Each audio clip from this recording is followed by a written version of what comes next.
ያለ ዋስትና እስከ 20 ሚሊዮን ድረስ ወስዶ ወርቶ ውጤታማ የሆነ መሆኑ በጣም ታሪክ ነው።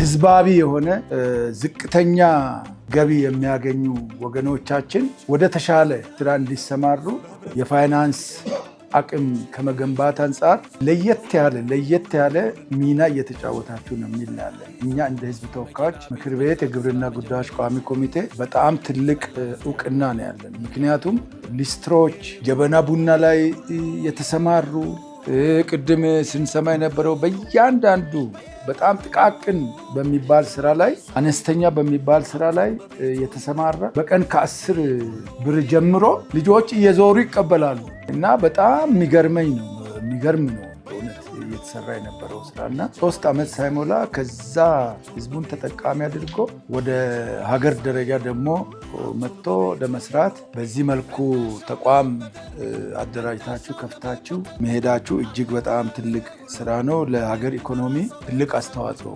እያደረጋችሁ ነው። የስራ ዕድል ፈጠራም 379 ሰው ቆዩ ተቋማት የበለጠ የስራ ዕድል የመፍጠር ስራ በጣም ትልቅ ስራ እየሰራችሁ ነው የሚል አለን።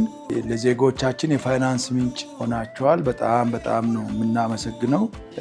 ይሄ ብቻ አይደለም። ለየት የሚያደርገው ደግሞ የተከበራችሁ በደንብ አይታችሁ ከሆነ ሰምታችሁ ከሆነ ያለ ዋስትና እስከ 20 ሚሊዮን ድረስ በቃ ሰው ወስዶ ወርቶ ውጤታማ የሆነ መሆኑ በጣም ታሪክ ነው። በጣም ነው ደስ ያለኝ።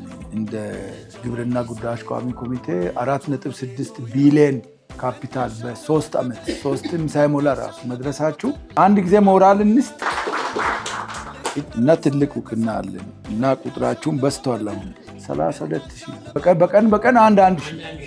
በጣም ደስ የሚለው ምንድነው እኛ የህዝብ ተጠቃሚነትን ለማረጋገጥ ነው የምንሰራውና እያንዳንዱ አነስተኛ ገቢ ያለው ህዝባችን አካል አባል እየሆነ ብድር እየወሰደ ስራውን ራን እያደረገ አቅም እንዲያገኝ መሰራቱ እግዚአብሔር ፈጣሪ ይስጣችሁ ብዬ እላለሁ። ለምን ትልቅ ራዕይ ነው። እጅግ በጣም ደስ ብሎናል። ለየት ያለ ነገር አይተናል። እድገቱ ራሱ እጅግ ፈጣን ነው። ስለዚህ በርቱ የሚል ያለን። እናመሰግናለን።